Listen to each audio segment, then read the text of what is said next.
කරා. මේ මොන මාසයේද? ඔක්තෝබර් මාසෙට අපිට මොකක්ද විශේෂයෙන් තියෙන්නේ?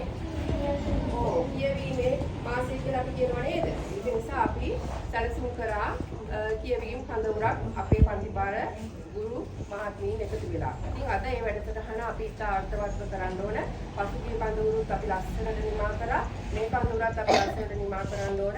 ඒ සඳහා කියවීමේ අගය නේද? අද කාලේ කියවන අඩුයි නේද ළමයි? නේද? ඇයි ඒ? හැමෝම මොකේද ඉන්නේ? ඔයා ඉන්නේ උත්තර මොනවද? මොකේද ඉන්නේ හැමෝම ගෙදර ගියාම? ෆෝන් එකේ. ෆෝන් එකේ ඉන්නේ. ෆෝන් එකේ හිටියා කියලා අපිට දැනුම ලැබෙන්නේ නැහැ. නේද? ඒක නිසා අපි නිතරම පොත් කියවන්න ඕන. ඔයාලට ළමා මිතුරු පුස්තකාලයට පොත් ගොඩාක් හම්බ වෙලා තියෙනවා. සිංහල, ඉංග්‍රීසි නේද? ඒවෙන් අපි ප්‍රයෝජන ගන්න ඕන. ඒ වගේම කියවීමේ වැදගත්කම මොකක්ද කියලා ඔයාලා දැනගන්න ඕනේ. ඉතින් තිබූ තැනක සොර සතුරන් ගත නොහෙනා එසැඳ මනාවත් වතුරෙන් වල නොහෙනා කෝප උවත් රජමැති දුන් ගත නොහෙනා උගත මනා ශිල්පයමයි මතු රැකෙනා තරහ ගියා කියලා අපි ගහගත්තා කියලා බැනගත්තා කියලා ඒ කාටවත් උදුර ගන්න බෑ.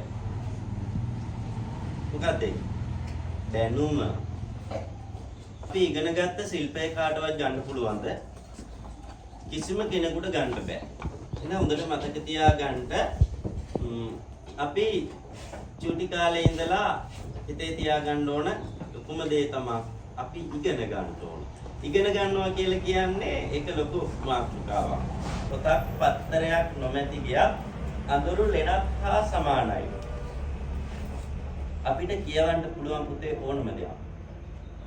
කතන්දර පොත් තියෙනවා චුටි කාලේ අපි ආසයි නේද? ඔයාලා ගොඩාක් මාස මොනවටද කියන්නේ?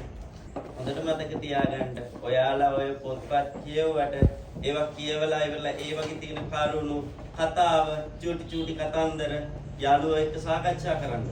ඒක ඔයාලා තව දෙයකට සූදානම් කරනවා. ඉංග්‍රීසි කතන්දර පොත් ඇසුරේ ඉංග්‍රීසි මැඩම්ලා දෙන්නත් ඔයාලට වැඩසටහනක් කරනවා. පොට්ටම් 5ක් තියෙනවා.